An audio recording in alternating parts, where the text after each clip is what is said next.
and you do it your way and then mess up, I don't want to clean it up. Because that was your cup, not mine. Listen, I was feeling that Jake Paul was going to knock out Tank. This press conference made me feel a little bit more confident about Tank. I'm no cap. He done a lot in his career, right? Not everything, but he done a lot. What people don't understand is his business is a lot. Floyd Mayweather recently shared his thoughts on the much-talked-about clash between Jake Paul and Gervonta Tank Davis, offering a calm but telling take. According to Floyd, Tank is steering his own path now and taking full control of his future. He mentioned that he's given Davis plenty of wisdom over time, but if Tank decides not to follow it, then that responsibility lies entirely with him. My company, within my team, do it my way. Because if you mess up, I don't mind being a janitor to clean up the mess because I told you to do it a certain way. But if I tell you to do it a certain way and you do it your way and then mess up, I don't want to clean it up because that was your. The boxing scene has been electric ever since Jake Paul versus Gervonta Davis was officially confirmed. Fans, experts, and even past champions are fiercely split on whether this fight should go forward at all. Some dismiss it as pure hype crafted to sell views, while others see it as a bold move for Tank to grow his brand and face the spotlight on a global level. Amid all the arguments, many insiders have stepped in, some backing Davis's choice, others calling it proof that boxing is drifting towards spectacle. What's certain is that this bout has revived the timeless debate on what defines true legitimacy in boxing. And number 3, to retire. I mean, the backlash is just what people do nowadays. That's just, you give somebody a keyboard, you give them a phone, and they're able to hide their face. Yeah, they're gonna have a field day. The backlash, I understand. What'd you say, number 2, not fight Shakur? Yeah, he's saying he'll never fight Shakur, that he ain't gonna do him no favors, that he ain't gonna help him make no money because Shakur broke or something like that. Something along those lines. Yeah, I don't get all that. That's, you know what I mean? That's against the game. Like, you know what I mean? You at least owe that fight for the game. You know what I mean? You owe the rematch to Lamont for the game. But you owe Shakur for the game just because of the 2 style matchups. You know what I mean? But if he feel like he don't gotta fight him, guess what? We can't sit here and just go crazy about it. But it is. Trainer Greg Hackett expressed strong frustration about the backlash Gervonta Davis has been hit with online. He said fans today rush to criticize without understanding what drives a fighter's decisions. Hackett stressed that if Tank wants to face Jake Paul, it's his call, and it should be respected. He reminded everyone that only the fighter knows his motives and struggles beyond the ropes. Hackett believes boxing culture is now too judgmental, led by online chatter instead of genuine respect for skill and discipline. His words echo a wider mood among trainers who feel the sport's talk has turned into non-stop internet noise. Yeah, it's the same thing here. And it's about the smartest dog. Tank too smart for him. Tank got too much boxing IQ for Jake, man. This gonna be easy. Easy. Like I said, man, Tank, please. Please, man. Don't do this to boxing, bro. If there's anything, man, shoot. Man, we can put together some kind of like account for you, a GoFundMe account or whatever, bro. And we can, hey, all your fans can give you $1, bro. So that way you don't be shoot blowing this fight. It's easy, bro. This sparring section. You know, look, I'm so confused. I don't know what the hell to call this. The circus? Just call it a circus. Yeah, just call it a damn circus. Because, you know, one minute they said, oh, this is the... Much of the uproar also surrounds TV analyst Max Kellerman, whose remarks sparked major backlash across boxing. Many accused him of favoritism, mainly against fighters like Gervonta Davis. During several segments, Kellerman said Tank never proved himself as a real champion and lacked signature wins. The comments infuriated boxing veterans who argued that Davis's resume and knockout record speak volumes. Critics claim that Kellerman's stance shows a deeper bias in sports media, where young or modern fighters are brushed aside for classic storylines. The uproar shows how ego, nostalgia, and prejudice still shape how fans perceive greatness in the sport. Nonsense.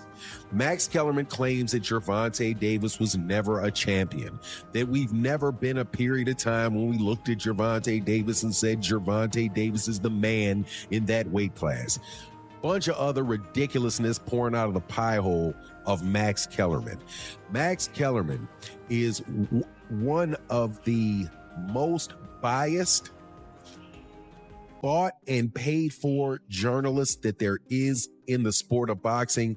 And to have him back talking again on and giving his opinion again about the sport of boxing, I promise you is not a good thing. But let's analyze what he had to say about Gervonta, that Gervonta was not ever a champion. That is ridiculous because Gervonta Davis was a champion for the IBF at 130. He was a WBA super champion at 130. He is currently the reigning WBA champion at 135. And there is no other champion in the division for the WBA at the moment. He is the only WBA champion that there is at 135. He had a portion of a secondary. The title at the time he won it at 140 was a secondary title. So if you do not want to count that, I don't know why you wouldn't, seeing as everybody else counts that belt. But okay, fine. He's a 2-division world champion. That is more than zero, Max Kellerman.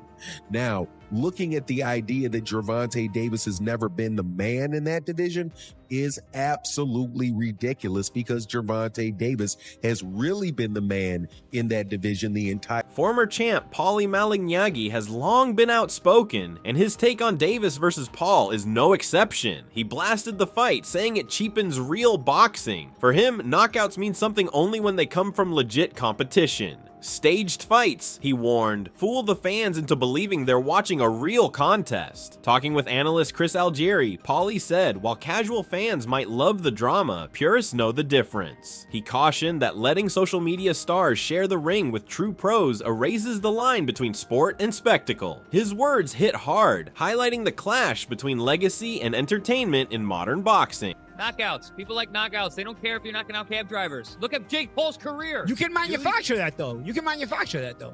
You can manufacture. You can't manufacture. To a degree, you can. To a degree. I mean, you can't. Yeah, Gervonta legitimately cannot get knockouts. I agree. He can punch, but there's a lot of limited knockout artists though, man. He's one of the least active punchers in the game with the highest knockout percentage of current heavyweight. But if he was a real knockout artist, if he was a real knockout artist, prop him up against the best of the best. Felix Trinidad was a knockout artist. He was knocking out the best of the best. If you're a real knockout artist, prop him up against the best and show us how he smokes them. But the way Paulie, we did when Felix Trinidad was doing it. You know, the way they did it when Mike Tyson was doing it in his prime. Okay, say what you want about the Mike Tyson era. He knocked out everyone from 1986 to 1989. Everyone got knocked out. Everyone. Well, by your standard, you could say that Tyson was to a degree manufactured. No, because he fought everyone that was there. Everyone that was there. Teddy Atlas will 100% agree with this. With the expense of Witherspoon. We're afraid of him. With the exception of Witherspoon. No, but they all doesn't matter. He knocked them all out. There was nobody you could say in that era except maybe Witherspoon, who I contracted. You can say the same thing about who had contract issues with King at the time. Except for Witherspoon, there is nobody Tyson didn't fight in that era. He knocked them all out. You can't say like, oh, but if he would have fought that guy, I don't know. No, with Davis, there's guys right now that have been hanging around for years. Yo, dude, when are you gonna fight them? The lightweight division was stacked with talent. Even at 130, it had a lot of talent when he was there. Didn't fight almost any of them. So it's not the same thing as the Tyson era. You want to say anything about Tyson era? Fine. It wasn't as high level or something. He still knocked out.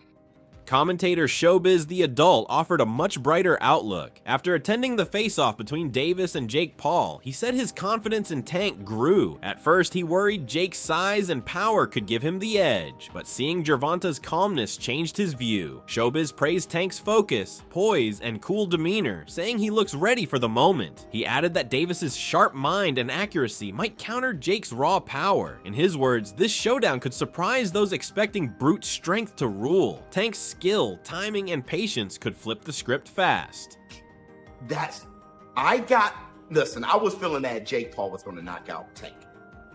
This press conference made me feel a little bit more confident about Tank. I'm no cap.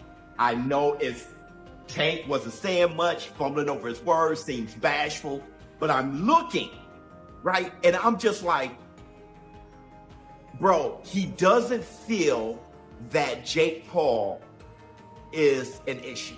Even though he said it, he doesn't feel like he has to whoop his ass. He doesn't feel threatened. That's the word. He doesn't feel threatened, but he does feel out of his element.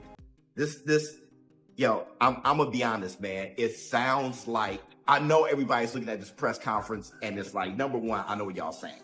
It's a clown show. it's not real. Tank was paid off, is fake. Because Tank, when he was talking about Jake and JB, even I was like, what is he talking about? He laughed. What are you talking about? What does he have to do with this? Let anything, you know what I'm talking about. Let anything. No, I don't have to say it right now. Don't worry about it. I don't got to say it up here. Let anything happen. And I'm going to show you and him. So that I can understand if that's your concern. I am being extremely truthful with how I feel about this and how I'm reacting to this. My son, my oldest son, was like, I see the same thing, Dad, but you're going to get a weird response to you.